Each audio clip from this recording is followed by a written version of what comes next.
హాంకాంగ్లోని ఓ నివాస సముదాయంలో భారీ అగ్ని ప్రమాదం సంభవించింది. థాయిపో జిల్లాలోని ఆకాశ హర్మ్యాల్లో మంటలు చెలరేగాయి.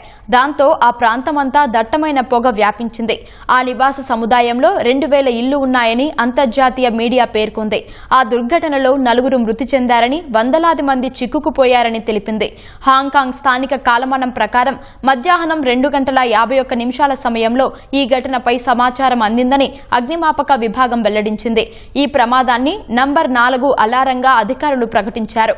ఈ అత్యయిక పరిస్థితి ప్రకటించినప్పుడు భారీ స్థాయిలో ఫైర్ ఇంజన్లు సిబ్బందిని మోహరించాల్సి ఉంటుందని తెలిపారు.